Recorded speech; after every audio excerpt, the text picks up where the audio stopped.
So welcome back to coder एक संकेत। एक बार फिर से स्वागत है आपका हाइबरनेट विद सर जेपीए के इस अमेजिंग से कंप्लीट से कोर्स में। और लास्ट वीडियो में हमने अब तक ये पढ़ा कि किस तरीके से आप इंक्रीमेंट जनरेटर के साथ काम कर सकते हैं, किस तरीके से इंक्रीमेंट जनरेटर काम करता है और मल्टी थ्रेडिंग इन्वायरमेंट में कैसे काम करता है, क्लस्टर्ड इन्वायरमेंट में किस तरीके से बिहेव करता है हमारा इंक्रीमेंट जनरेटर। तो मल्टी थ्रेडिंग इन्वायरमेंट के लिए तो सही है, लेकिन क्लस्टर्ड इन्वायरमेंट के लिए हमारा इंक्रीमेंट जनरेटर सही नहीं होता है। कितना तक हमने पढ़ लिया था।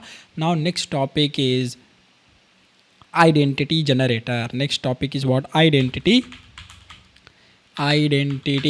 जनरेटर। अब हम ये टॉपिक पढ़ेंगे आइडेंटिटी जनरेटर। आखिर ये क्या है? ये भी बहुत अच्छा जनरेटर है। देखिए बहुत ही सिंपल है, very simple, very very very simple. Okay सबसे पहले तो इट जनरेट्स, अभी identity generator, it generates the ID value of type int, short और long by using identity column. Identity column support given by underlying, yes, given by underlying database software, okay, like MySQL comma db2 comma db2 comma MS SQL, okay, Microsoft SQL server, right, वो है ना, Microsoft SQL server, Sybase, ठीक है, ये सब database softwares के नाम है। Okay, hypersonic SQL and etc। Okay देखिए सबसे पहले तो ये ये जो आइडेंटिटी जनरेटर है, एक आइडेंटिटी कॉलम इंटरनली जो हाइबरनेट है, हाइबरनेट बोल रहा हूँ, डेटाबेस सॉफ्टवेयर्स हैं वो सपोर्ट करते हैं आइडेंटिटी कॉलम। Okay sorry. तो उस कॉलम की जो वैल्यू होती है उसके अनुसार वो जनरेट करता है। ठीक है, अब मतलब ये क्या है कि this generator can be used only with, okay, अब बात यह है कि सारे के सारे डेटाबेस सॉफ्टवेयर्स, ऐसा नहीं है कि आइडेंटिटी जनरेटर को सपोर्ट करें। मैंने क्या कहा था, पढ़ाया था आपको जनरेटर में कि जनरेटर ऐसा यूज करें अपने हाइबरनेट के प्रोजेक्ट में या अपने प्रोजेक्ट में जो जनरेटर डेटाबेस सपोर्ट कर रहा है। तो आइडेंटिटी जनरेटर जो है MySQL, DB2, MS SQL ये सब में है। PostgreSQL आइडेंटिटी जनरेटर सपोर्ट नहीं करता है, ध्यान रखेंगे। So what we will write here is कि भाई देखो this generator can only be used with the database that supports the functionality, है ना, फंक्शनलिटी ऑफ दिस जनरेटर, बस उसी के साथ काम कर सकते हैं। तो PostgreSQL is not in the list. अब आपको कैसे पता चलेगा? जब आप गूगल पे जाओगे, okay, and you just need to search identity generators, okay, docs, you just say docs, just open this JBoss identity generator. यहाँ पे आपको, ये तो आपका API वाला डॉक्स हमें चाहिए, फिर से वही खुलेगा, क्लास नहीं चाहिए भाई। आइडेंटिटी जनरेटर डॉक्स हाइबरनेट 3.2.5, थोड़ा ओल्ड वर्जन वाला जो डॉक्यूमेंटेशन है उसमें अगर आप जाओ और identity column and sequences, identity देखिए, है ना, देखिए for database that support sequences, ये आइडेंटिटी की जनरेशन है ना, ये आइडेंटिटी का जो सपोर्ट है वो आपका PostgreSQL नहीं करता। इंटरबेस हो गया, मैककोई, SAP DB, DB2 ये सब, ओरेकल, ओके। तो यहाँ से अगर आप देखें कि DB2, MySQL, Sybase, MS SQL server ये क्या सपोर्ट करते हैं? Identity columns, okay. So PostgreSQL नहीं सपोर्ट करता है, ध्यान रखेंगे, फाइन। तो PostgreSQL में आप आइडेंटिटी जनरेटर नहीं लगा सकते। अब क्या लगाएंगे इसका अल्टरनेट बताऊंगा, सीक्वेंस जनरेटर लगता है, बट अभी पढ़िए आइडेंटिटी। तो देखिए ये आइडेंटिटी वैल्यू कैसे आता है, प्रीवियस वैल्यू प्लस 1 फार्मूला पे, ठीक है, previous value plus 1, okay, it generates the id value with the formula formula what, previous value plus 1। Previous value मतलब जो डेटाबेस के टेबल में लास्ट वैल्यू है। I am not talking about the max value. Max value में था increment generator. Max value मतलब आपके database table में जो मैक्सिमम वैल्यू है, ओके, आपके डेटाबेस टेबल में जो मैक्सिमम वैल्यू है उसको सेलेक्ट करता था, प्लस 1 करता था। इसमें प्रीवियस वैल्यू जो लास्ट में, जो लास्ट रो में जो वैल्यू है उस पे प्लस 1 करेगा, previous value plus 1। Okay, when we insert the record in the database table, got it? This is the thing. Okay, next ध्यान रखेंगे, identity generator does not support in Oracle database, Oracle, PostgreSQL and etc. Okay, यहाँ पर हम इसका alternative use करेंगे sequence generator. देख बताऊँगा कैसे। ओके, देखिए, अगर आप यहाँ से वर्कबेंच खोलते हैं and when you just go to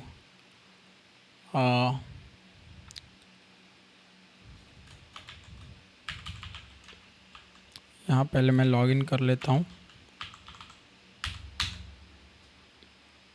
हमारा जो, देखिए मैं यूज कर रहा हूँ क्या अभी, माई सीक्वल।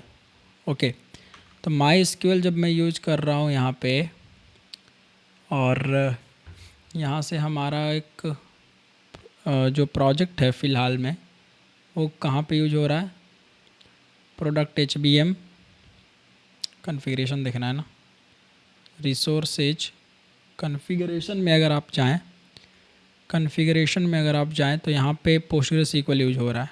ठीक है, यहाँ पे मैं यूज कर लूँगा माई सीक्वल। ओके, तो एक काम करते हैं, इसको पूरा का पूरा कॉपी करते हैं, ये पूरा property, right, just copy it, paste here, and इसको कर दीजिए control shift comment.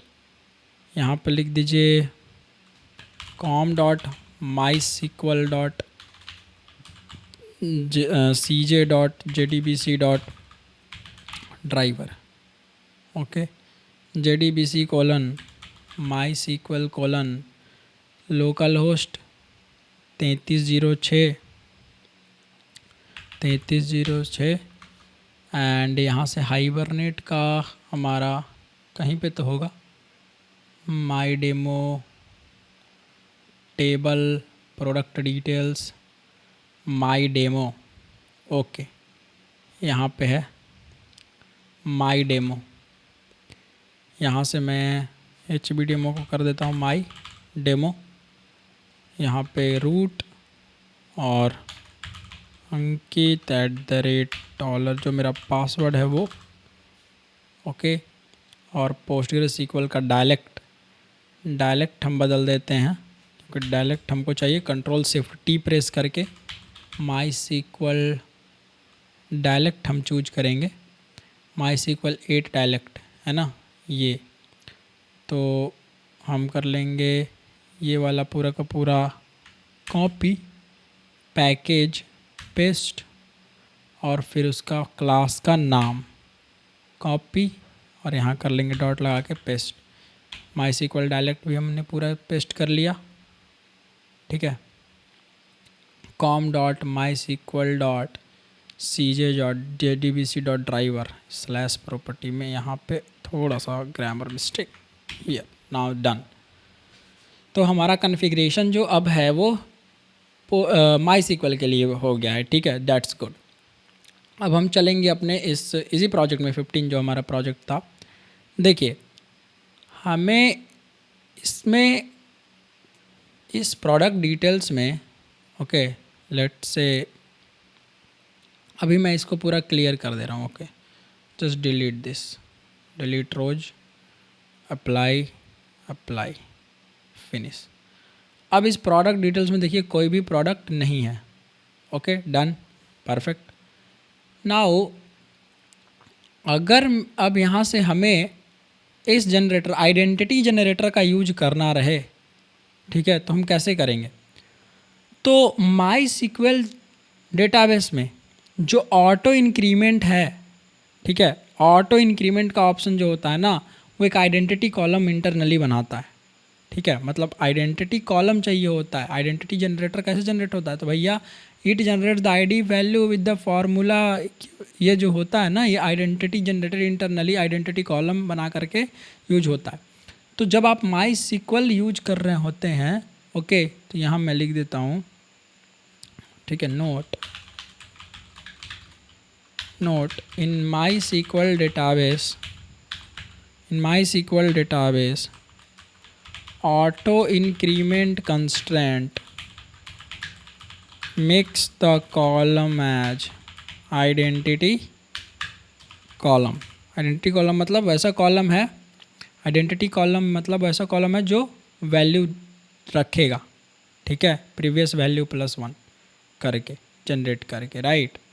Identity column मतलब ID column for keeping ID value, okay, ID value, generated ID value. तो ऑटो इंक्रीमेंट कैसे करेंगे हम अपने टेबल को? तो यहाँ पे हमको क्या यूज करना है? सबसे पहले to use identity generator in my sequel DB, okay,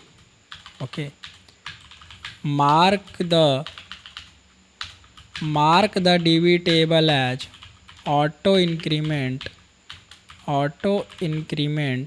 mark the DB table ID column, okay, ID column as auto increment, okay, first।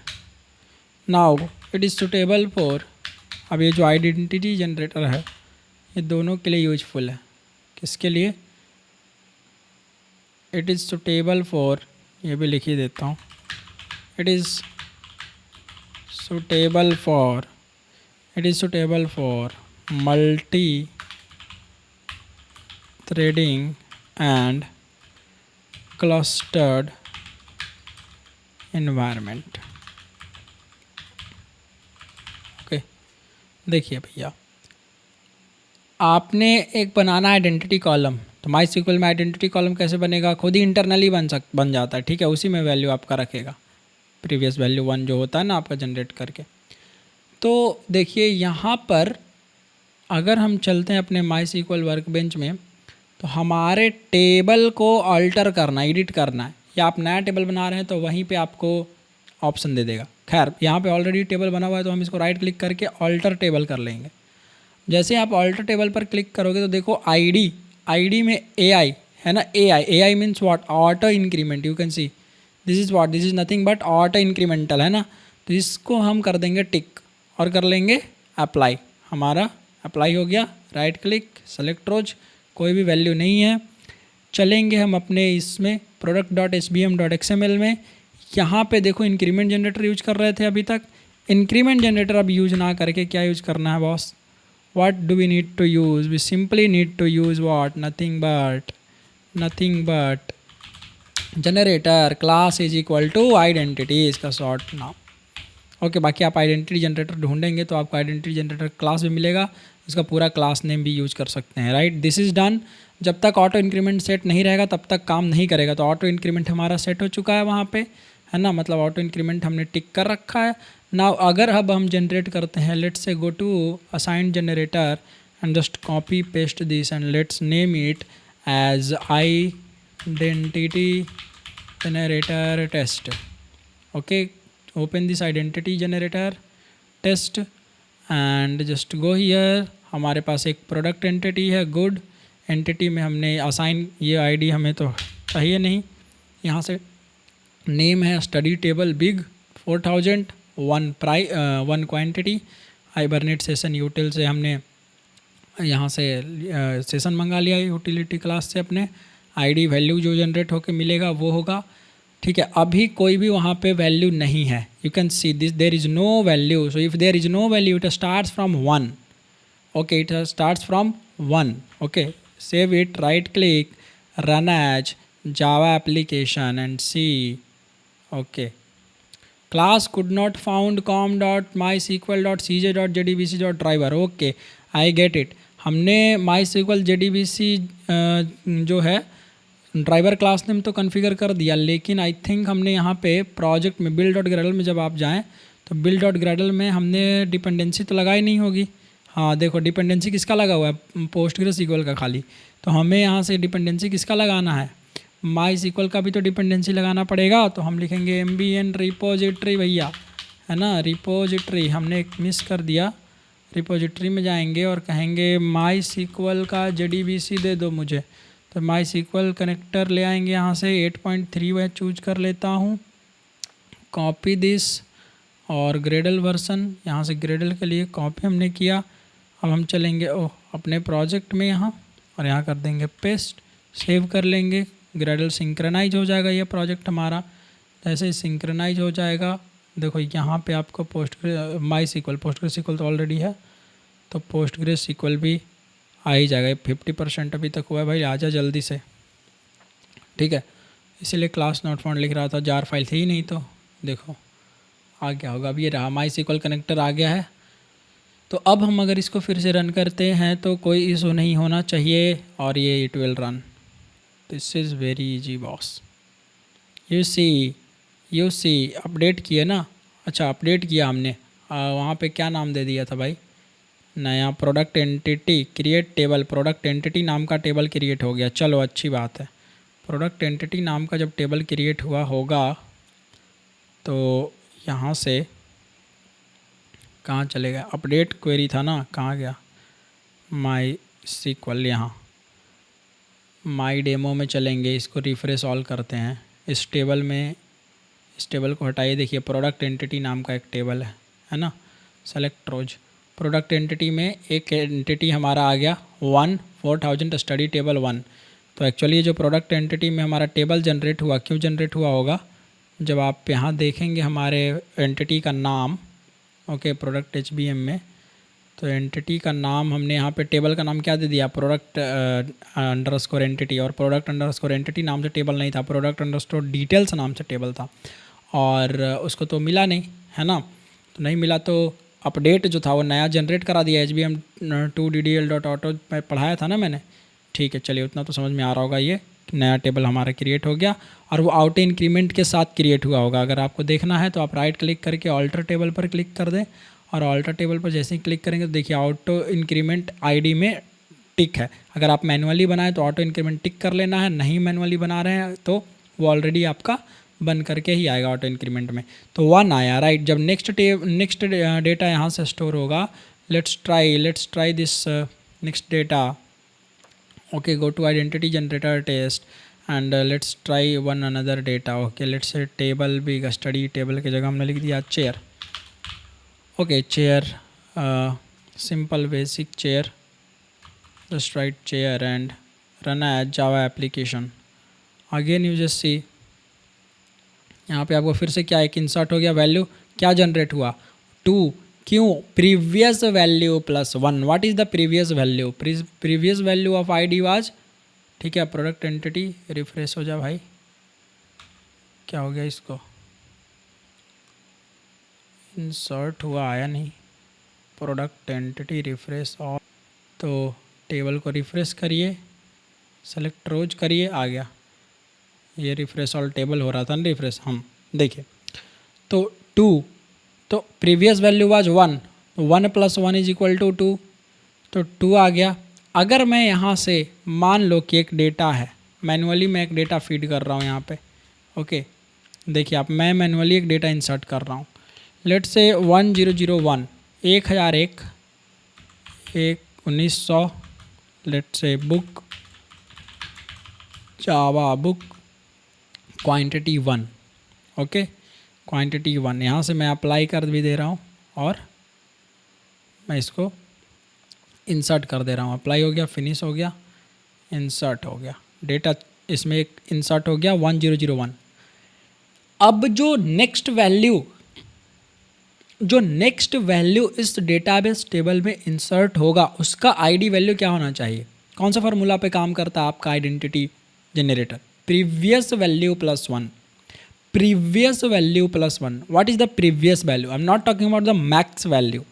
Previous value is 1001. So next value will be 1002, right? So let's go to our identity generator test and say here, hey, I just want to buy one pair of shoes. Okay, it's cost around 1200. So just write it, run, and right click run and just see. Okay, insert into, what is the ID value generated? 1002. Yes, no boss. You can just see now, यहाँ देखो आप and just select rows 1002. What is this? Here is the record. आ गया ना 1002. This is not coming by max value, this is coming by previous value plus one. Previous value plus one. काम करते इस product entity को यहाँ से delete कर देते हैं। ओके, तो drop table, drop now. Okay, done. Table में हमारा टेबल एम्प्टी, वो टेबल अब है नहीं प्रोडक्ट एंटिटी। हम मल्टी थ्रेडेड इन्वायरमेंट में टेस्ट करेंगे। मल्टी थ्रेडेड इन्वायरमेंट, तो मल्टी थ्रेडेड इन्वायरमेंट में किस तरीके से काम करेगा आप देखिए। जो हमारा increment generator multi threaded test है, इसी को कॉपी करके पेस्ट कर लेते हैं और लिख देते हैं क्या नाम हो गया हमारा, identity generator multi threaded test. Okay, इसमें आइए इंक्रीमेंट जनरेटर में, और यहाँ से हमारा देखिए तीन एंटिटी यहाँ से रिकॉर्ड जाएगा। ओके, और थ्रेड रिक्वेस्ट वगैरह हमने देखा ही है किस तरीके से काम करता है। तो राइट क्लिक करके रन एज जावा एप्लीकेशन पर क्लिक कर देते हैं फट से, and you just C 3 record जाएंगे। नया टेबल बनेगा पहले तो, क्योंकि हमने टेबल कर दिया ड्रॉप। देखिए पहले तो एक टेबल बना, उसके बाद देखिए 1 2 3 वैल्यू, तीनों वैल्यू गई। Now you can check it. Okay, product, ये टेबल को रिफ्रेश करिए, प्रोडक्ट एंटिटी आएगा, सेलेक्ट रोज करिए, 3 वैल्यू आ गया, राइट। अगर आप यहाँ पे एक काम करते हैं, यहाँ पे हम चौथा वैल्यू डाल देता हूँ। लेट से एक 1002, ये 1002 वैल्यू है। Okay, 5000 shoes 1।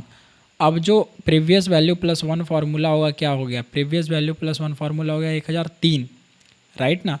तो जब 1003 ये प्रीवियस वैल्यू हो गया, ओके 1003 जब ये हो गया, तो अब ये क्या करेगा, यहाँ से नेक्स्ट वैल्यू जो जनरेट होगा 1003 से जनरेट होगा, मतलब 1002 है, तो प्रीवियस वैल्यू प्लस 1 1003, 1003 4 5 है ना, ऐसे आ जाएगा 1003 1004 1005। देखिए 1003 1004 1005। तो this is the previous value plus 1 formula for what, nothing but identity generator. इस बेस पर आपका जनरेट होता है आईडी वैल्यू। तो प्रोडक्ट एंटिटी ये तो रेडी हो गया। अब क्लस्टर्ड इन्वायरमेंट में ये कैसे काम करेगा वो आपको देखना है ना, क्लस्टर्ड इन्वायरमेंट में। तो क्लस्टर्ड इन्वायरमेंट में अगर आपको चेक करना है तो वेरी सिंपल, यहाँ से हमने क्लस्टर्ड नाम का कुछ बनाया था ना, हाँ ये रहा clustered. Okay, cluster 1 cluster 2, cluster तो सब में सेम ही रहेगा, राइट। क्लस्टर तो सब में ऑलमोस्ट सेम रहेगा। तो एक काम करते हैं, इसको रीनेम कर देते हैं। ओके, रीनेम कर देते हैं, rename refactor rename cluster 1 dot Java, सिर्फ क्लस्टर 1 लिख देते हैं, वो है ना, क्योंकि क्लस्टर तो सेम ही रहेगा, इंक्रीमेंट रहे चाहे कुछ रहे। नेक्स्ट रीनेम कर देते हैं, जहाँ जहाँ ज़रूरत है वहाँ वहाँ। Refactor rename cluster 2। Okay, next finish, refactor rename clustered 3, next finish clustered 3। Already हमने किस तरीके से ये सब बनाया है, एक मतलब दोनों में क्लस्टर 1 और 2 में थ्रेड डॉट स्लीप होगा, है ना, उसमें 30 सेकंड के लिए हमने लगाया होगा। ये देखिए थ्रेड डॉट स्लीप, क्लस्टर 2 में भी थ्रेड डॉट स्लीप, राइट, और क्लस्टर 3 में कोई स्लीप व्लीप नहीं। ओके, तो जल्दी जल्दी इसको रन करते हैं। एक पहले रन करेंगे run as Java application, cluster 2 में जाएंगे run as Java application, cluster 3 में जाएंगे रन एज जावा एप्लीकेशन। अब आप खुद देखिए, यहाँ से तीनों को हमने रन कर दिया है। क्लस्टर 3 वाला इंसर्ट हो गया, डेटा 1008 इंसर्ट हुआ, ध्यान रखेंगे, राइट। उसके बाद जो है हमारा यहाँ से जब आप इस पे जाएं, बगल में क्लिक करें तो क्लस्टर्ड 1 वाला देखिए, पहले ये क्लस्टर्ड 1 में कितना है 1006 आया है, मतलब इंसर्ट होके। क्लस्टर्ड 2 में देखिए 1007 इंसर्ट हुआ है। क्लस्टर्ड ये 3 वाला है, इसमें 1008। तो ये बिल्कुल अच्छे से काम किया, यस और नो। तो क्लस्टर्ड इन्वायरमेंट में भी आराम से रिलैक्स होकर ये काम कर लेता है। तो आप यहाँ जब जाएँ सेलेक्ट रोज, देखिए 6 7 8, कोई इशू नहीं है, राइट। तो यहाँ तक हमारा आइडेंटिटी जनरेटर ख़त्म होता है, ठीक है। यही है identity generator, previous value plus 1, very simple, previous value plus 1। Okay, तो क्लस्टर इन्वायरमेंट में भी हमने टेस्ट कर लिया, हमने स्टैंड अलोन इन्वायरमेंट में टेस्ट किया, हमने उसको मल्टी थ्रेडिंग इन्वायरमेंट में भी टेस्ट किया, इट इज़ डन, राइट। एक डिफरेंस टेबल देखिए यहाँ से, ये ज़रूरी है,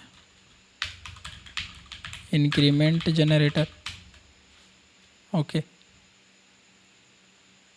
और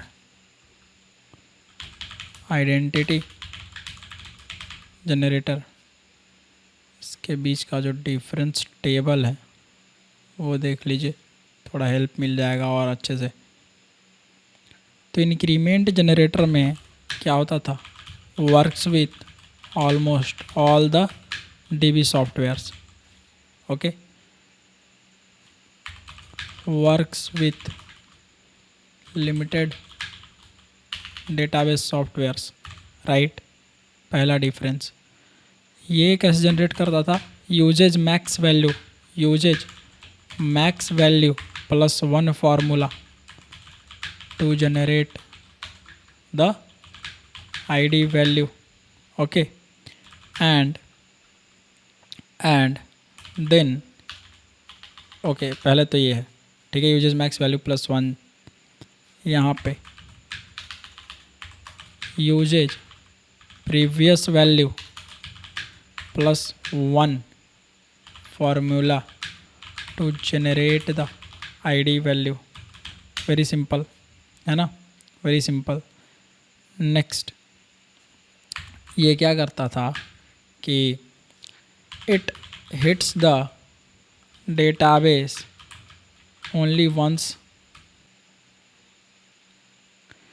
it hits the database only once and then uses previous value once to get the max value, and then uses previous value plus 1 formula for the next session dot save method call, okay, and makes the hibernate to assign the ID value to the ID property of the entity class here। Hibernate जो है वो insert करता था value ID property में, right, लेकिन इसमें database generate कर रहा है, और डेटाबेस ही क्या करता था, ID वैल्यू, है ना, makes the underlying database software generate the ID value and then hibernate collects, ठीक है, and then hibernate collects that ID value and then assigns to the ID property. उसमें पहले एक बार सेलेक्ट वैल्यू आता था तब, पर इसमें वैसा नहीं है। डायरेक्ट डेटाबेस सॉफ्टवेयर जनरेट कर रहा है, हाइबरनेट उसको कलेक्ट कर ले रहा है, मतलब हाइबरनेट के पास वो वैल्यू चली जा रही है और वो हाइबरनेट वैल्यू फट से आईडी वैल्यू में जनरेट करा दे रहा है। ठीक है, असाइन करा दे रहा है, कोई भी इशू नहीं है। नेक्स्ट सो यहाँ पे और क्या लिख सकते हैं हम, है ना, increment generator is bad for, increment generator is not useful in clustered environment, but this is useful in identity generator is useful in clustered environment जो भी आप बोले। ठीक है, done. Only thing the next generator जो हमें पढ़ना है वो है सीक्वेंस जनरेटर।